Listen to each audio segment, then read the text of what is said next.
All right, guys. I don't know why we have to keep talking about this. You know what I'm saying? But for some reason, they can't let it go. All right. So here we go again. We got a lot of videos we're going to take a look at. All right. And the stuff that we're going to be looking at after we go done with this video, all right, is something that I think should remove almost all doubt that Derek Chauvin wasn't responsible for George Floyd's death. You know what I'm saying? I think with the videos we're going to watch, it's going to perfectly illustrate that he was in fact responsible for that. So I've seen this video. I haven't seen Officer Tatum's review of it. All right. But I do know the contents of the video he's going to look at. And the problem with it is that they don't focus on Derek Chauvin's actions whatsoever. All right.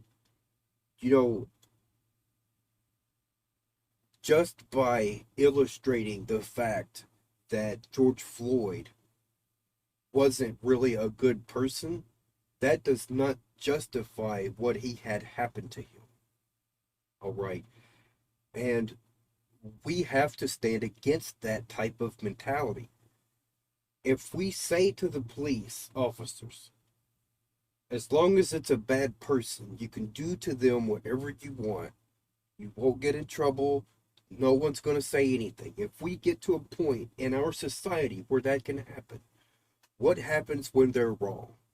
What happens when they just think someone is a horrible person and they actually go ahead and kill that person and say, well, I'm just doing my job. All right. That's not a society I want to live in. You know what I'm saying? We have a judicial system for a reason. It's supposed to be up to the courts to decide, if a person is guilty or not. It's not up to the police officers to make that decision. And make no mistake, if a police officer, has to fire his weapon or do whatever else in self-defense, then there's no gripe against that. Then there's nothing we can say at that point because it was actually self-defense. All right. But that's why they have regulations, they have protocols they have to abide by. So hopefully, Officer Tatum is going to evaluate the actions that Derek Chauvin took. He's probably not. All right. I know what we're here for. We're here to bash George Floyd into the ground in order to be able to come out on the other side and say, well, Derek Chauvin didn't do anything wrong. That does not add up. All right. And if Officer Tatum is going to outright defend Derek Chauvin's actions, what I would ask Officer Tatum, if you were called to a scene and saw something like that happening, all right, would you intervene? Would you pull Derek Chauvin off of George Floyd? Would you do that? Or would you get there and say, oh yeah, he looks perfectly fine? I don't think so. I don't think Officer Tatum would go that far. You know what I'm saying? But let's see. Not, in fact, a pandemic of the unvaccinated. Now that we know that Ukraine is not actually winning the war against Russia, it could be time to revisit some of the other slogans we've been assured are true and ordered to repeat. Are they, in fact, true? Did, for example, a racist white cop actually murder a man called George Floyd, a civil rights leader, in Minneapolis on Memorial Day of 2020? He didn't murder George Floyd. And we're not guessing about that. We know it conclusively thanks to a new court case now underway in Hennepin County, Minnesota. The case was brought by a prosecutor there called Amy Sweezy. She's suing her boss. So the case is not actually about George Floyd or Derek Chauvin, but it tells you an awful lot about both of them. In her deposition, which you should read, Amy Sweezy describes a conversation that she had with the county medical examiner, Andrew Baker, right after George Floyd died. Quote, I called Dr. Baker early that morning to tell him about the case and to ask him if he would perform the autopsy on Mr. Floyd. Sweezy recalls all this under oath in the deposition. Quote, he called me later in the day on that Tuesday, and he told me that there were no medical findings that showed any injury to the vital structures of Mr. Floyd's neck. There were no medical indications of asphyxia or strangulation. Oh. Was George Floyd actually killed by Chauvin? Let's talk about it.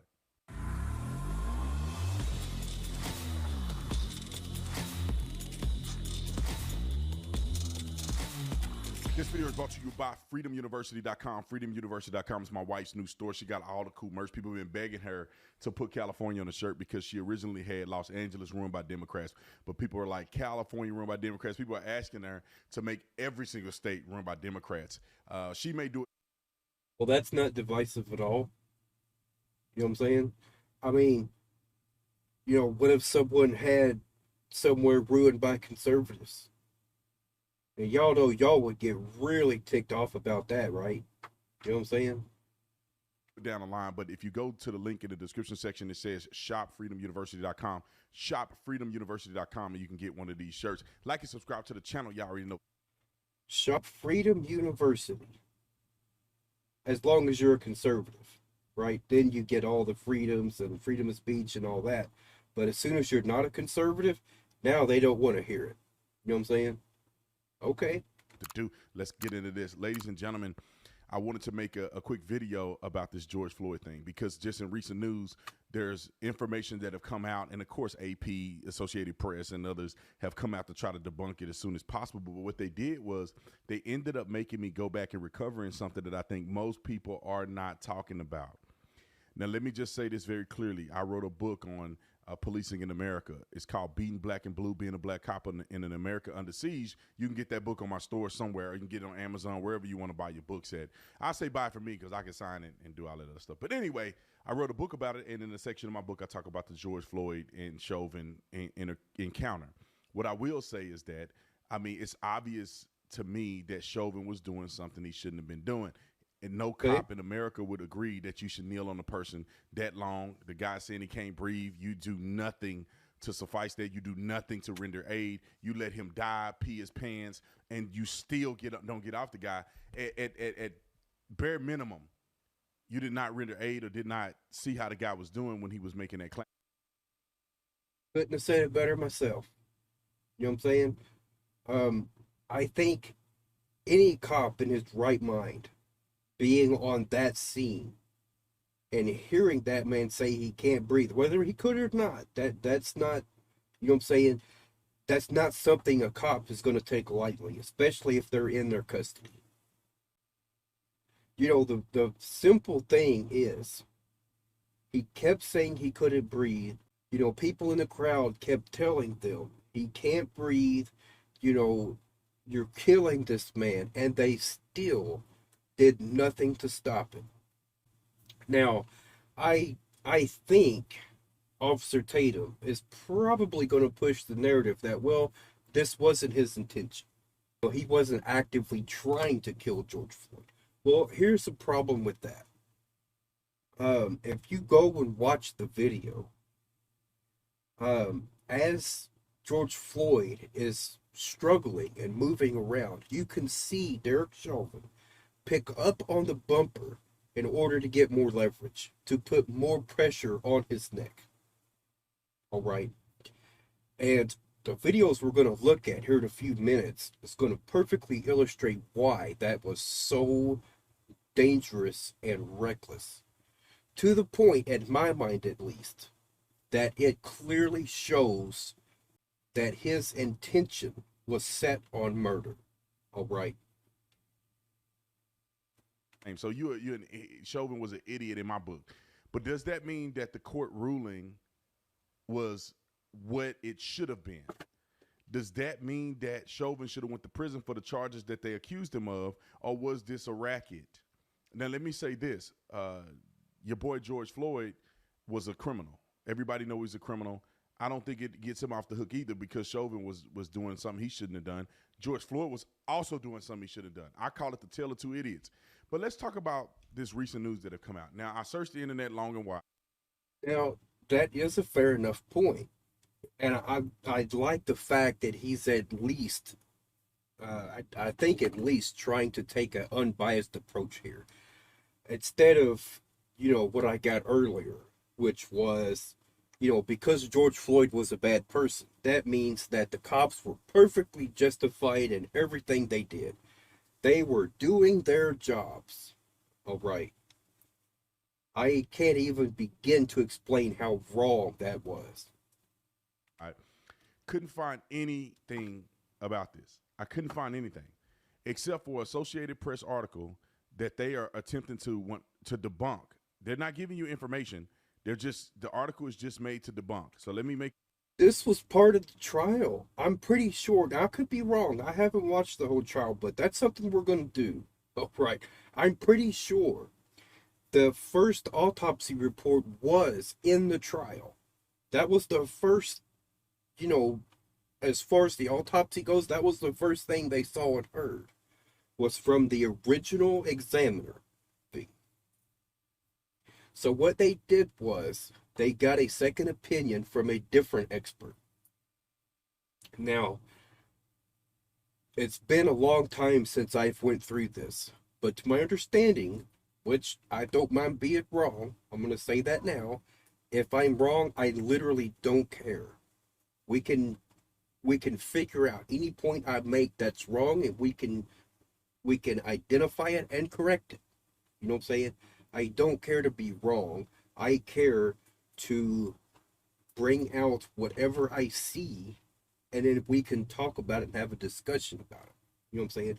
So look, from what I understand, the original person who did the autopsy was not trained for doing autopsies. They didn't have a medical background. They didn't have anything like that at all. This was just someone who did not have the medical background to be able to do an autopsy like that.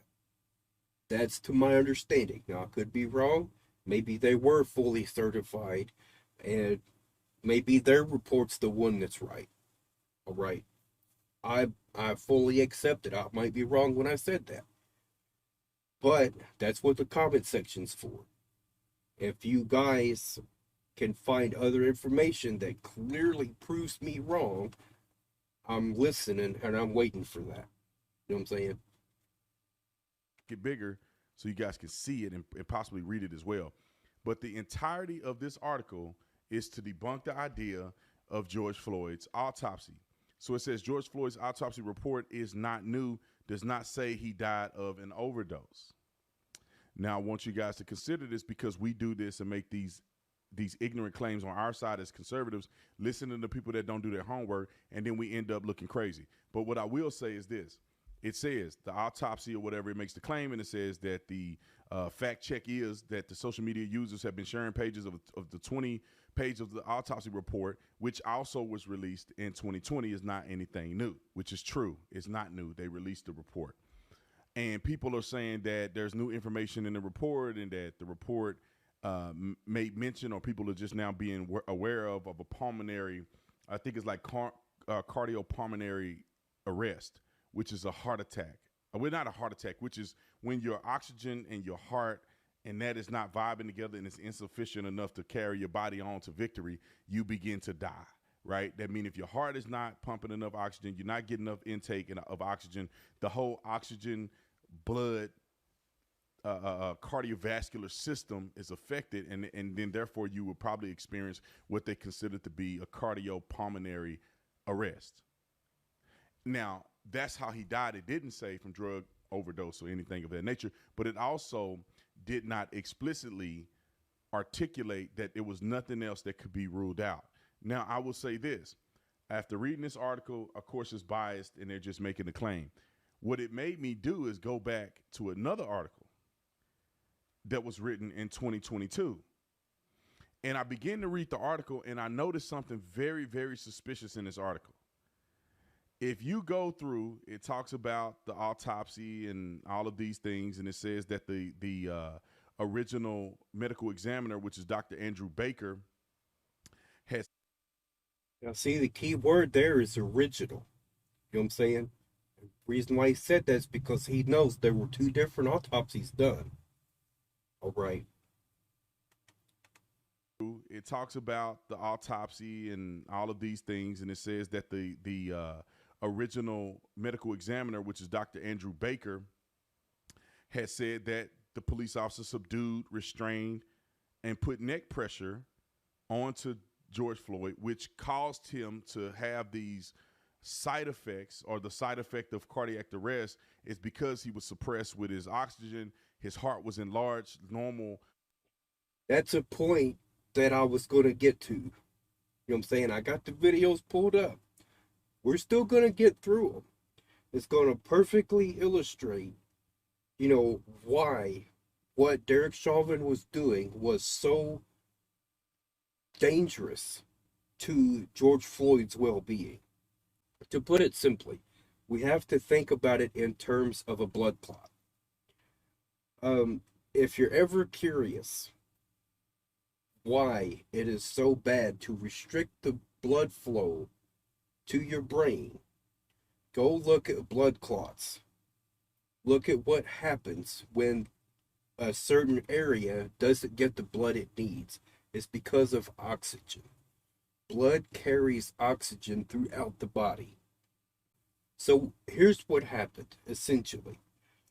Because there was so much pressure on the side of George Floyd's neck, all right, stopping all blood flow to his carotid arteries on that side of his neck, all right, for 9.5 minutes, all right.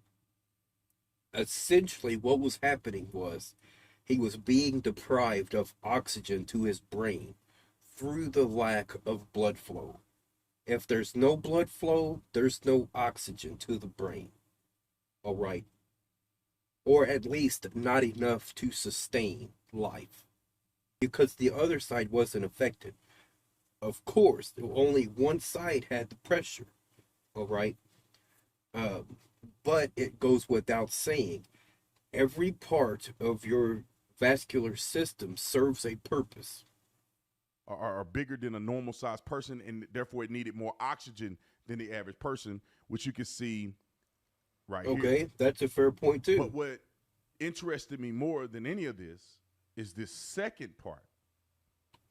And let me see, it goes here.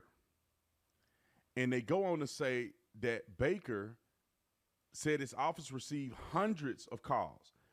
And before this, and I'll put the link in the description section, but it said that, or at least he testified, that he originally did not have neck pressure or anything related to the cop as being the primary factor of his death. He did not originally have those things. But he also testified, and this was written in 2022, that Baker said that his office received hundreds of calls, some were harassing and threatening. But this is the kicker. Former Washington, D.C. medical examiner Dr. Roger Mitchell, who is an expert in in-custody death, called Baker and was unhappy with him. And Baker said, too, they talked about it, and she pretty much convinced him to put neck pressure in his autopsy.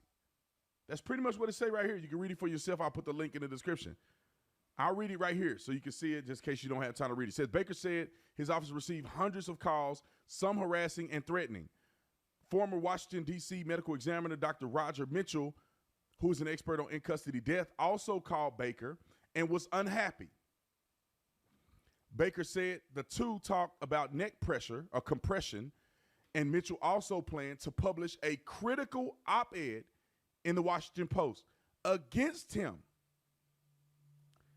It says, Baker said if he felt the report that he was going to put out wasn't thorough enough, then I could understand that. You know what I'm saying? But I do kind of see where Officer Tatum's going with this. All right, I do see that point as well. What I'm going to say to that, this is not, direct proof that was not part of what caused his death. You know what I'm saying? It is not proof of that. And furthermore, just because he said he wasn't originally planning on putting that in the report doesn't mean that he disagreed with that finding when he put it in the report. You know what I'm saying? There could have been some evidence there that he wasn't seeing, but then when it was brought to his attention, then he could have looked again and said, oh, you know what? You're absolutely right. Who's to say that didn't happen? Like, that's the part that we need to get to, is exactly when he wrote that in his report, did he believe that to be wrong? That's what we need to see. We're not seeing that, at least not yet. Considered Mitchell's opinion and analysis before adding neck pressure to his report. What do you think this is saying? Now, I'm not taking nothing away from Chauvin because he had no business doing exactly what he did. But also, can we also consider that the medical examiner was bullied with harassing and threatening phone calls to his office, which he had never experienced before, or the medical examiner from Washington, D.C. giving him a call saying she's unhappy and decided to write an op-ed against him. I don't know if this is a girl or a boy. Am I reading her name right?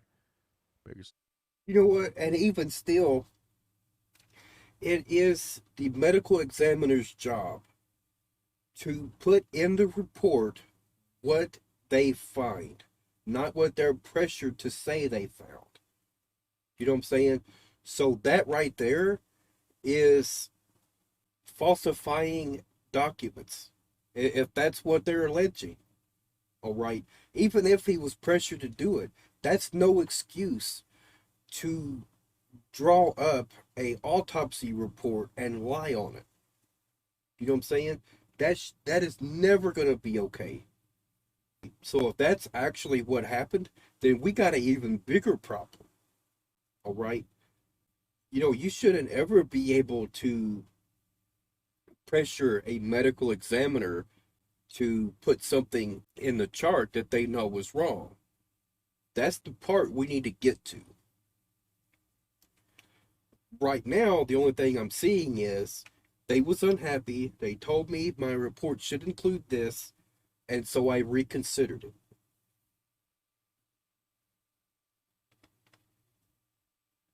Baker said he considered Mitchell's opinion and analysis before adding neck compressor to his report. That right there, he considered his opinion and then added it to the report. It doesn't say I was pressured into adding that to the report. They threatened me, so I added that to the report. I knew it was wrong, but I added it to the report anyways. That's not what he's saying. There also shouldn't have been any harassment in the first place. All right. But for me, I don't see the harm in talking to a medical examiner and saying, look, here's what I think you're going to find, and then let them find that and then do their own analysis on whatever they see. You know what I'm saying? So, unless they are actually trying to, bribe, persuade, blackmail, threaten, anything like that, then I would say if it's someone who actually knows the circumstances, and if they're just giving their opinion about what they saw, and they're saying, here's what, you should be looking for, just to make sure they do a thorough enough job to get, all the facts laid out in their report. That's it.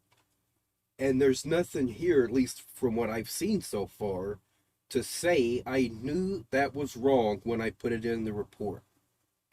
This was a false report that I was forced to write up. I don't see him saying that. That was going to write an op-ed against him, right? And then after listening to Mitchell, he reconsidered and put neck compression. Let me explain what I think.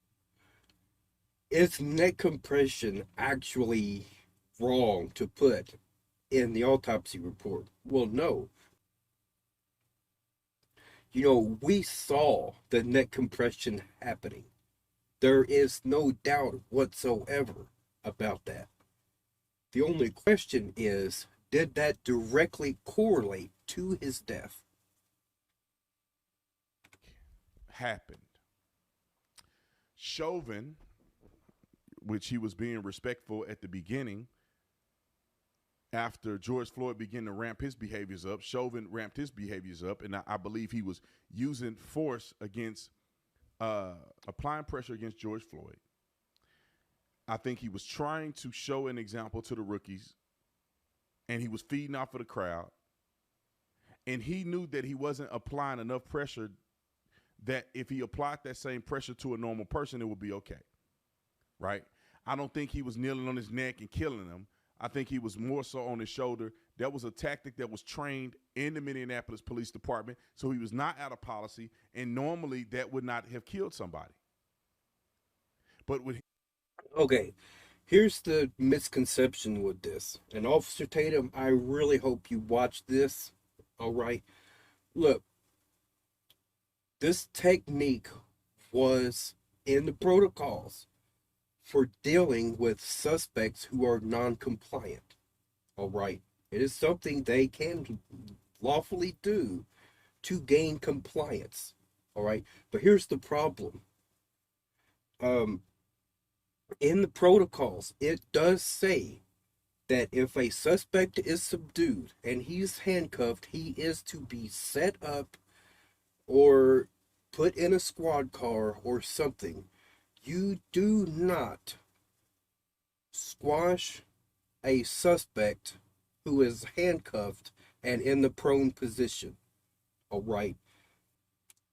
You could do that long enough to get them handcuffed, but then after that, you need to get off of them and sit them up and let them breathe naturally. You know what I'm saying? You can't just say, oh, we're allowed to do that for a few seconds to gain compliance, and then mix in what Derek Chauvin did for that long. That's two different things. You know, what my question to Officer Tatum would be, if you were in that situation, you're dealing with George Floyd. He's resisting, he's throwing a fit, he's scared, he's, you know, all these other things, right? He don't want to go in the car. He wants to go on the ground. So that's where he goes. I mean, he's a big guy. I understand that there was, you know, obviously quite a big fight going on, right? I understand that completely. But once he's on the ground, Officer Tatum, and you get the handcuffs on him, what are you supposed to do at that point? What every police officer's trained to do at that point, right? When you got a suspect in handcuffs, you have them subdued, obviously, he's not going anywhere. Then you attempt again to get him in the squad car, all right? You know, and if they still won't comply, then you have tasers, then you have a lot of other things you could start utilizing. They could then hog tie the guy to chain his feet to his hands.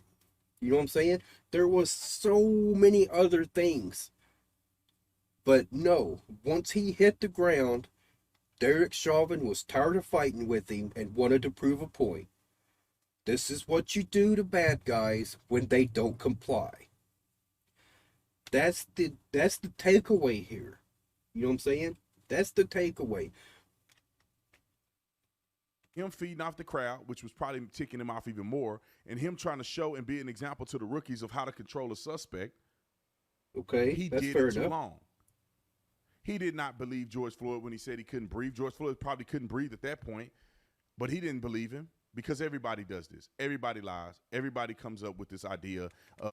That is fair enough, but when you're a police officer and you have a suspect in your custody, Their well-being is in your hands. You are responsible for their safety. All right.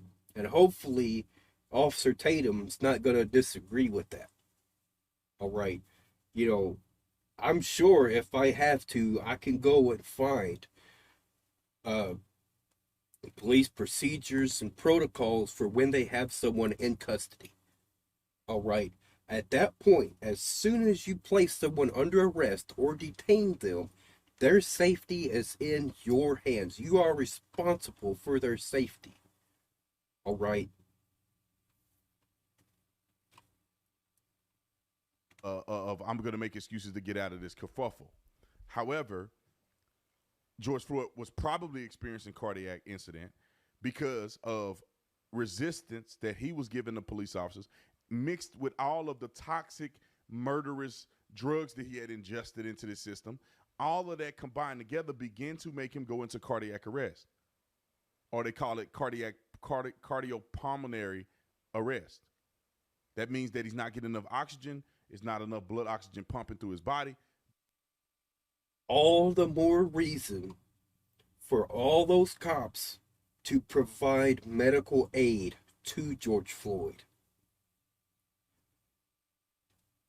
I understand that, maybe he didn't believe he couldn't breathe or anything like that, because, of course, a lot of suspects are going to make up lies and say, they're having trouble, they can't breathe, they can't, whatever else.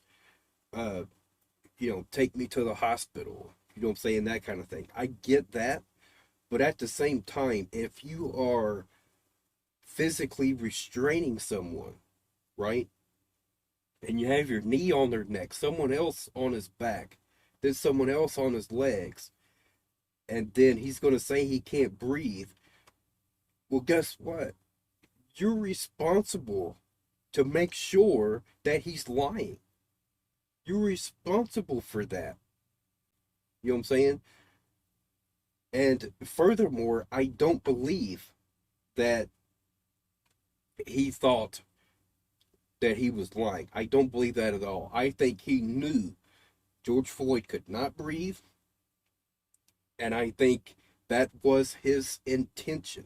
That he was doing this on purpose. Or else he would have immediately got off of him. As soon as George Floyd became unresponsive, he would have got off of him. Once George Floyd is not talking, he's not moving around. If we set aside the risks to his overall health, right? If we set all that aside, just think about how uncomfortable it would be to have your face pressed against the concrete and to have several people on top of you and another guy with his knee pressing on his neck with all the force he can get. How uncomfortable that would be. And to keep him there for that long, absolutely, this was murder. There's no question about it. You know what I'm saying? And therefore he succumbs to that particular asphyxiation, or not asphyxiation, but that particular stoppage of the heart. Now, with that being said, Chauvin don't know this, so his intent is not there. But at the same time, if he probably would have checked on him and rolled him over, he may have seen that he was experiencing this. This same thing happens. It's these in custody deaths. That is a good point. You know what I'm saying? If he would have rolled him over and actually checked on him to say, "Oh, wait a minute, he's not doing so hot. Let's call paramedics and see what we can do for this guy. Something's wrong.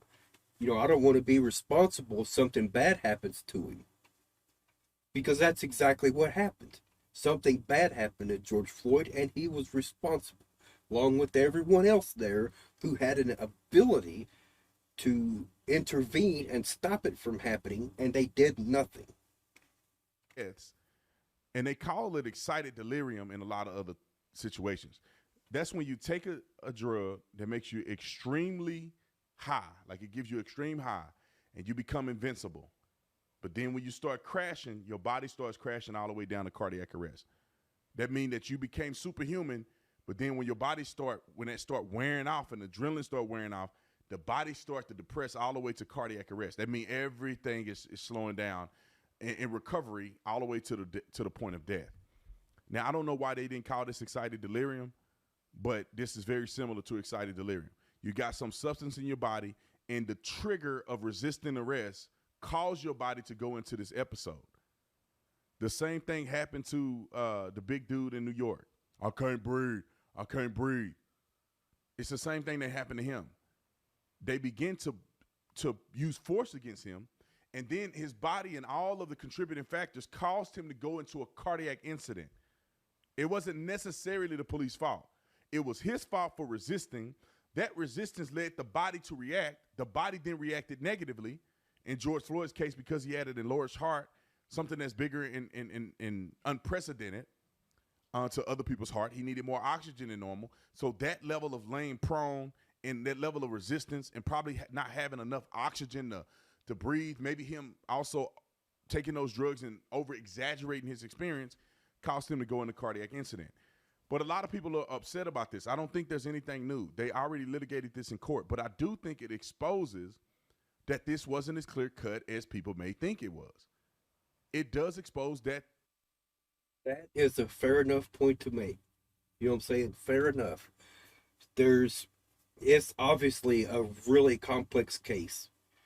If you were to take the drugs away, let's just imagine George Floyd, didn't have any drugs in his system at all, then it's a pretty clear-cut case. There's no question, what all the factors were that led to his death. But you add the drugs in, now it becomes more of a complicated case. Because of that, we can't just pick a side and say, this side's completely right, that side's completely wrong. I know all the facts of the case. All right, you can't really do that. This is a complex case, and I don't think it's wrong to keep evaluating it. Let's make sure we understand, who was at fault, what actually happened, all right, and what protocols were broken. So I actually made a video a while back, and I looked at protocols for Minneapolis, or wherever it was that they're at. I think it was Minneapolis. I looked at protocols that they currently have, all right, and then I looked at archived protocols that they had at that time, and it is drastically different, all right. And so I even said, after that happened with George Floyd, it looks like they revamped their protocols, and they added in the fact that you cannot block someone's carotid artery for an extended period of time, because you could end up depriving their brain of oxygen, is what could actually happen. All right. All right. Let's go ahead and finish out the video from Officer Tatum. Now look, before we do that, I'm going to say something right now. I was under the impression Officer Tatum was going to take the point of, because George Floyd was a bad person, like everything the police did that day was perfectly fine because they were dealing with a bad person. I really thought that's where he was going to go with this, and not focus on what the officers did at all. So I'm so glad that wasn't where we went with this video. You know what I'm saying? I'm really glad I took a chance and just watched it and heard the man out. You know what I'm saying? The medical director could have been compromised. It also exposes that people didn't pay. If he was, then he has an obligation to put that in the report. That's the way I look at that. You know what I'm saying? When the trial was going on, he had an obligation to come into that courtroom and tell them, I was compromised. I was, they forced my hand to write this in the report. It's not true. This is a false report. All right? To my understanding, that never happened. But I'm going to make sure. I'm going to do my due diligence. I'm going to watch the entire trial. All right. And we'll be making more videos about it. Attention in 2020, and they did not watch the trial. Now, I'll say this to finish it off. I should have said it at the beginning. If you look at the charges are consistent with what they're able to prove that he did, right? His negligence, his behaviors, we're not rendering aid. Like, all of those things are contributing factors. If the autopsy had come back more appropriately, maybe he wouldn't have got as much time in prison.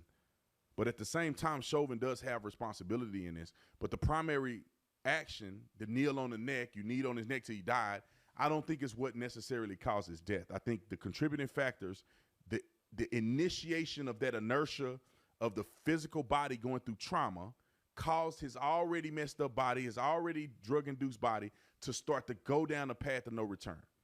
I don't think Chauvin, if he got off his neck, got on his neck, got off his neck, it probably wouldn't have prevented this.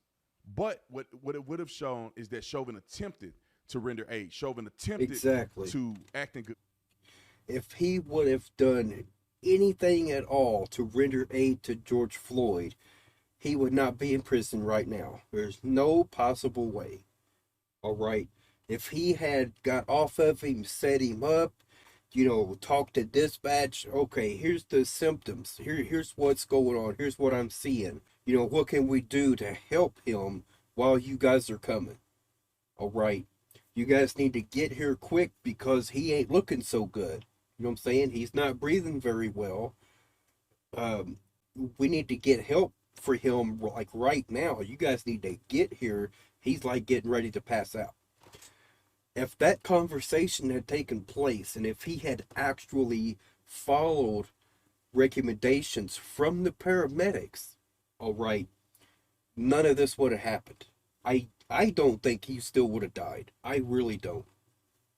So I've got quite a few videos saved. I think we might just do like one or two quick videos, just so you guys can start to understand my point of view here of the problems that George Floyd was facing with having that pressure on his neck for so long. All right.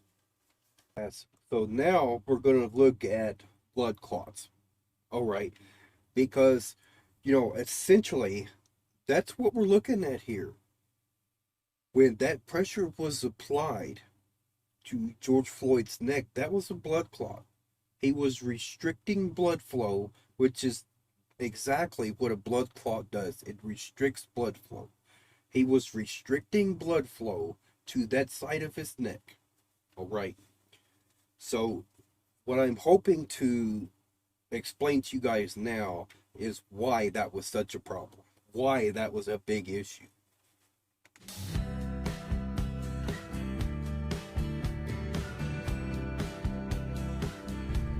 The short answer to the question, can blood clots kill you, is a definite yes.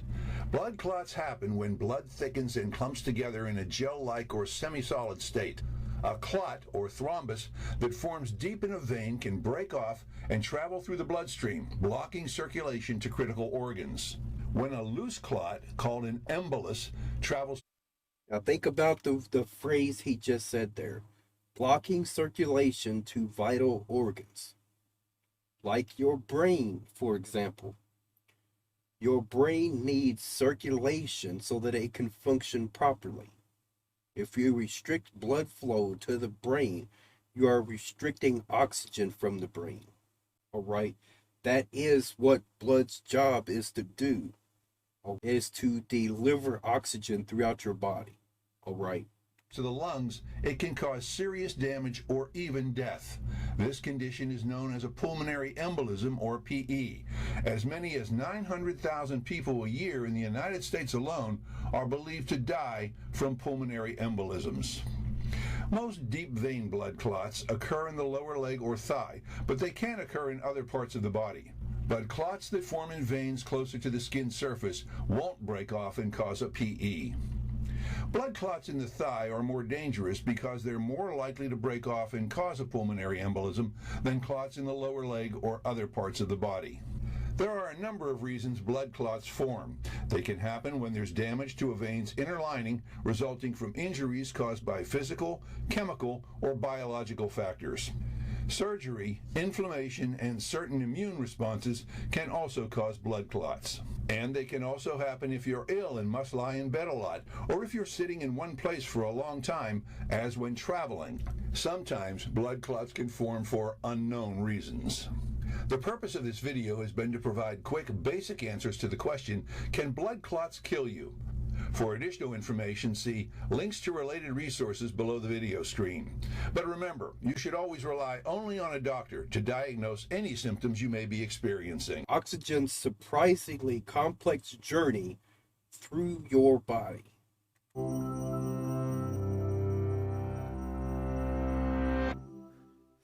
You breathe in about 17,000 times per day. It's a process you rarely think about, but behind the scenes, a huge coordinated effort is playing out.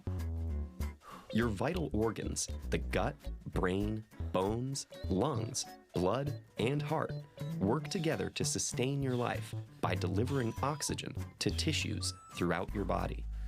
Most of our cells need oxygen because it's one of the key ingredients of aerobic respiration. That's the process that produces a molecule called ATP, which our cells use to power their many incredible functions. But getting oxygen throughout our bodies is a surprisingly difficult task. Gas enters cells by diffusing in from their surroundings, and that only happens efficiently over tiny distances. So, for oxygen to reach the cells within our bodies, it needs a transportation network. This is where our 20 trillion red blood cells come in.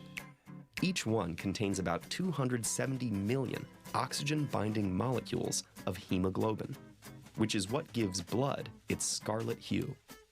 To make these cells, the body uses raw materials that become available from the food we eat.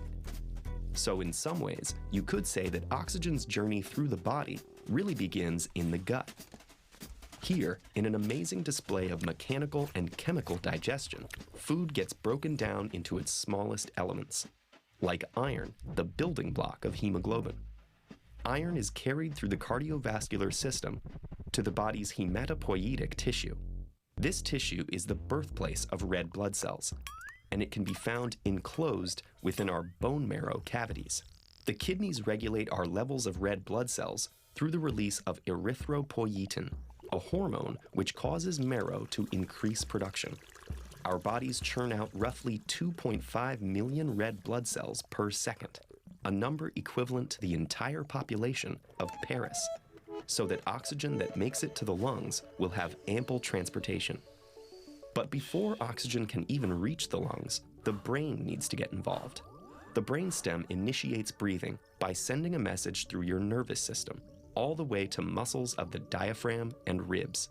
This causes them to contract, thus increasing the space inside the rib cage, which allows the lungs to expand. That expansion drops your lungs' internal air pressure, making air rush in. It's tempting to think of our lungs as two big balloons, but they're actually a lot more complicated than that. Here's why. The red blood cells in the vessels within your lungs can only pick up oxygen molecules that are very close to them.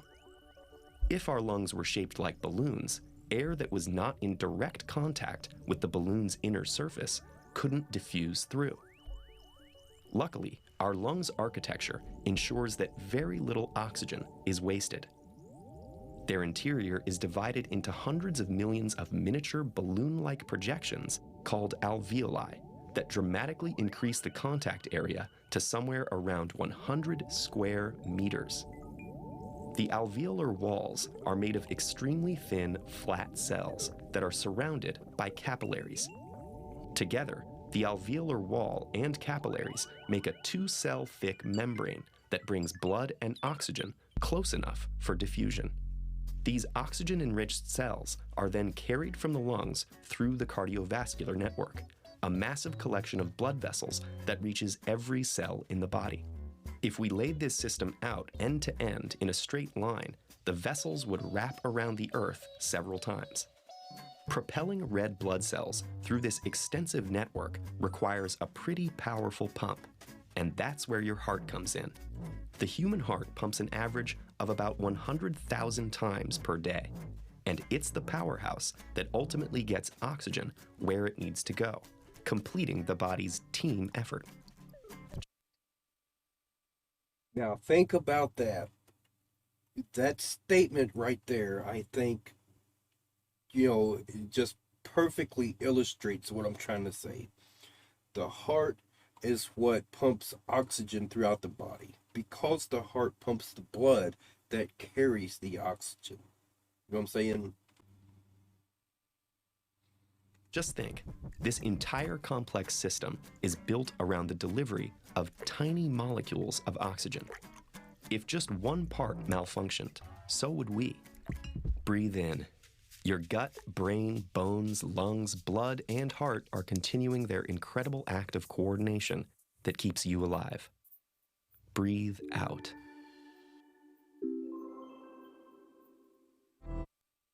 This was an amazing demonstration. All right. But I would think the blood going to your brain is the most crucial. All right. If you don't have blood going to your brain is going to stop functioning. All right.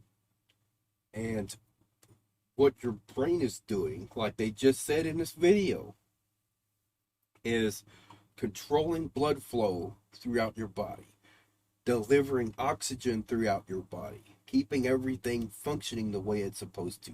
If your brain can't do that, guess what's going to happen? Your body is going to shut down. All right. What symptoms could people have if their carotid artery, the one that supplies blood to the brain, if it's narrowed?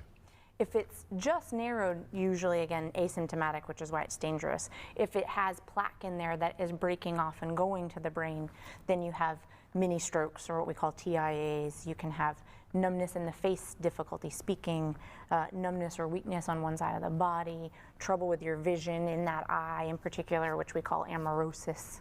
So if somebody begins having some problems that say that I think this person's having mini strokes or small strokes or some strokes, we think of the carotid artery as one of the possibilities. We sure do, yep. And so I wanted to pull this up just to, again, even further elaborate on the point that I'm making here. All right. So even just a narrowing of the veins that is supplying blood to your brain, even if that is still getting some through, but not as much as it needs to be, that can still cause a stroke. That alone can cause a stroke. All right. So this is pretty simple in my opinion. All right. Just the knee on George Floyd's neck alone would have been enough to cause him to have a stroke. Setting aside everything else, that would have been enough on its own to cause a serious medical problem with George Floyd. All right. And he should have known that. And if he wasn't trained about, chokeholds, about carotid arteries, if I'm pretty sure he was trained, but if he wasn't trained, then again, that goes toward the training that they received, because that would be at fault as well. We can't just lay all the blame on, on one person in that case, right? If there was any limitations with training, with anything else at all that would have contributed to his actions, then we have to take that into account as well. All right. listen to the neck, and if we don't hear a swooshing noise, do we still get usually an ultrasound? Yes, you would. Simple test to get. Simple test, and safe really test. Really get. So I guess there might be somebody in the comments that's going to say, I found the one video that backs up what I'm saying. You know, that blood isn't really carrying oxygen throughout our systems. All right, that's not what blood is doing. So I found another video, and there are, and I'm sure if you ask anyone who knows anything about this at all, they're going to tell you the same thing. All right. And this right here is a perfect example. This is just something that is showing the functions of a person's heart and how it receives the blood and pumps oxygen into that blood and then pumps that out to the rest of your body. Are blood vessels containing blood flowing to the heart, while arteries have blood flowing from the heart. The blue is representative of blood vessels containing deoxygenated blood, while the red blood vessels have oxygenated blood fresh from the lungs. Now, let's follow the path of the blood through the heart. The superior vena cava receives blood from the head, neck, upper limbs, and chest. Meanwhile, the inferior vena cava receives blood from the trunk, viscera, and lower limbs. Both the superior and inferior vena cava end up in the right atrium, one of the 4 chambers of the heart. The heart not only has 4 chambers, it also has 4 valves. The purpose of the valves is to keep blood moving in the right direction and not flow backwards. Blood exits the right atrium through the tricuspid valve, so called because it has 3 flaps, and enters the right ventricle. The blood exits the right ventricle through the pulmonary valve and enters the pulmonary artery. Again, it is an artery because blood is flowing away from the heart, but it is blue because it lacks oxygen. The pulmonary artery then splits into the left and right pulmonary arteries, which go to each respective lung. In the lungs, gas exchange occurs. The blood discards carbon dioxide and picks up oxygen. Now, blood comes back from the lungs through the pulmonary veins, entering the left atrium. Next, the blood is pumped into the left ventricle through the mitral or bicuspid valve. Finally, the oxygenated blood leaves the left ventricle through the aortic semilunar valve and Right there, the oxygenated blood. All right. This is a simple process, and it's something that I think anyone should be able to understand. All right. The purpose of blood is to carry oxygen throughout your body. That's what it's there to do. You know what I'm saying? entering the aortic arch. The aorta, which is the largest of all the arteries, distributes the oxygenated blood to the rest of the body. The aortic arch has 3 major branches, which supply the head and arms with blood. Then the aorta curls downward behind the heart, forming the descending aorta, which descends through the chest and continues down through the abdomen. In the abdomen, the descending aorta splits to supply the pelvis and legs with blood. If you like this video, please like and subscribe. Now, hopefully, we're all on the same page now. You know what I'm saying? To cut off blood flow from the carotid artery for that long could definitely lead to someone dying. All right, with or without the drugs, without anything else. Now, I agree with what Officer Tatum was saying, though, is that the drugs he had in his system definitely didn't help. But that cuts both ways. The knee on George Floyd's neck didn't help anything either. All right. And the 2 of those elements came together to cause his death. All right. I think what we would really need to see is the symptoms of someone overdosing on fentanyl. That's what we would need to see. All right. If your oxygen levels in your brain is affected by that. All right. Does fentanyl overdose, reduce blood flow or anything like that at all? Right. That's the questions that we would need to have answered. But either way it goes, the actions those officers took led to his death. All right. But the simplest way to put it, I think, I could be wrong about this, but this is something that I'm interested in looking into and finding out. But I think Derek Chauvin had received training about that hold specifically about putting your knee on someone's neck. All right. I think he was taught that that was a dangerous maneuver because if held in that position for too long, someone could pass out or potentially die. That's what I think. And if he had received that training, that makes him even more culpable in this. All right. Because that goes to suggest that he knew for a fact that what he was doing could lead to George Floyd's death. All right. It's as simple as that.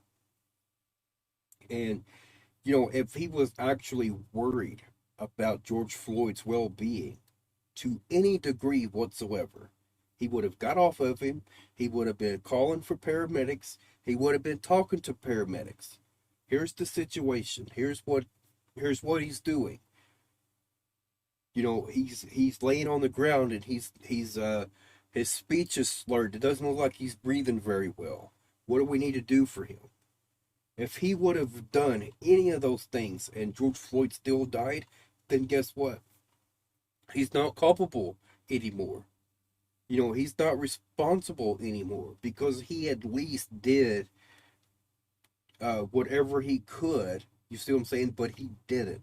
That's the problem here. He did nothing. One of the officers suggested to him, I think we should turn him over. And Derek Chauvin said, no, he's staying put. After all the pleas for help, after all the times of him saying, I can't breathe, and still, no, he's staying put.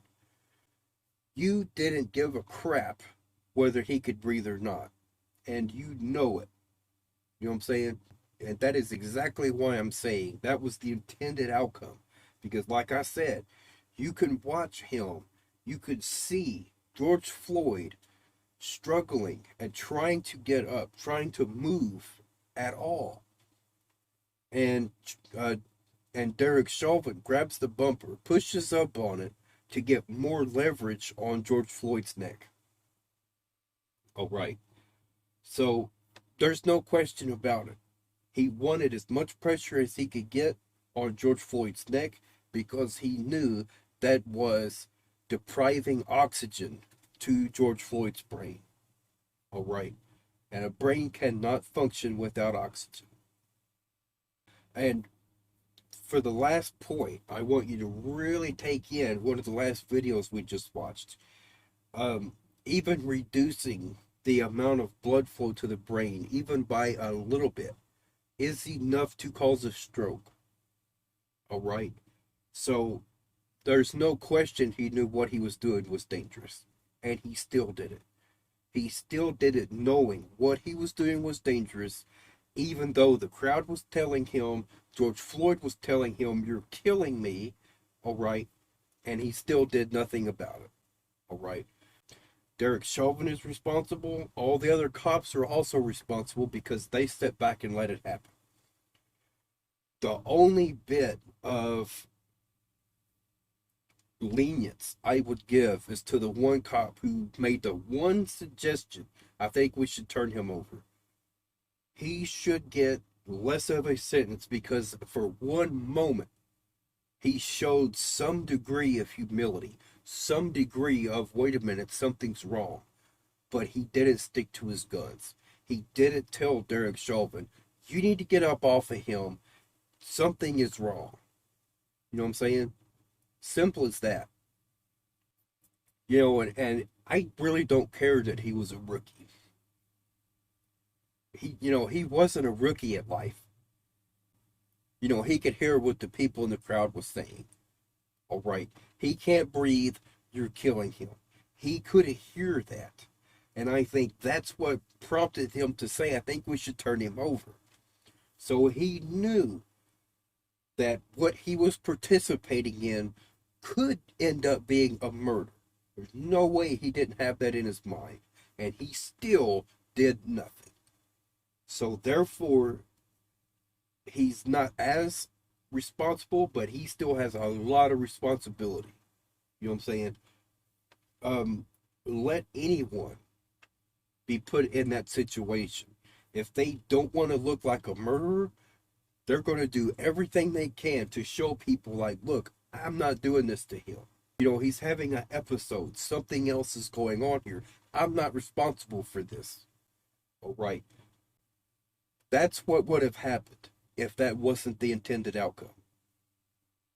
All right.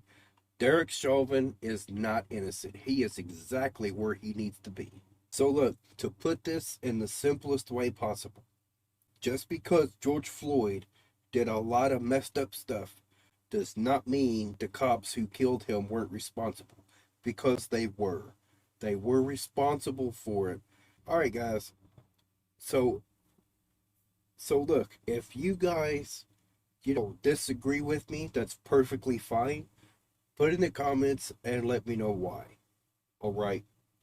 And like I said, I am going to be looking at the trial.